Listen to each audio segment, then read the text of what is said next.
My name is Matthew Powell, and I'd like to share some important information about medical malpractice. Medical malpractice occurs when a doctor, hospital, or any healthcare provider falls below the standard of care when providing services to their patient. Simply, whenever a healthcare provider makes a mistake, that is negligence or malpractice.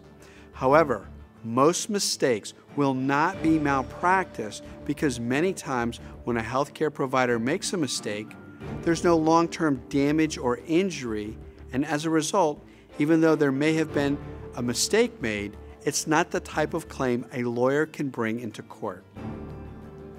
To have a medical malpractice claim, we must be able to prove that the doctor made a mistake and deviated from the standard of care or was negligent, and that negligence caused significant injury or damage to our client.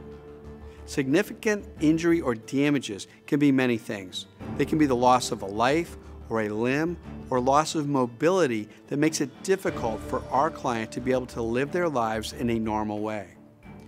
Significant damages are medical bills that approach hundreds of thousands of dollars in the past, or maybe hundreds of thousands or even millions of dollars in the future, or the loss of the ability to work, which over a lifetime could amount to well over millions of dollars in lost wages. And these are just a few examples of losses or damages that can stem from medical malpractice. The other part of a medical malpractice case is that the doctor's mistake has to cause the health problems, not something else. So, how does a medical malpractice case get started?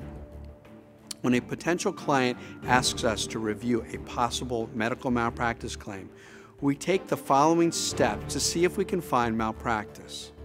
First, we order all the medical records and have a doctor or expert review the records to see if they can find that a healthcare provider deviated from the standard of care and caused significant damages.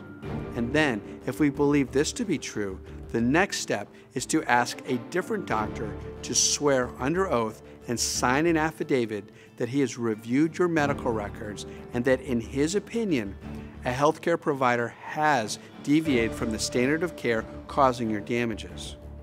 Once this happens, we can then begin a very complicated procedure where we send a notice to the bad doctor or hospital, and we have to go through and follow a very rigid set of guidelines for 90 days before we're allowed to even file a medical malpractice lawsuit against the healthcare provider that damaged you. During this 90-day period, the defendant can review the claim, and in almost every case, they deny any responsibility for any of our clients' injuries or problems. Then, at that time, we can file a lawsuit and begin utilizing the court system to obtain fair and reasonable compensation for our client. Keep in mind that the statute of limitations for most medical malpractice claims is only 2 years. So if you have any questions or concerns about a potential medical malpractice case, please call us immediately for a free, confidential consultation. Thank you.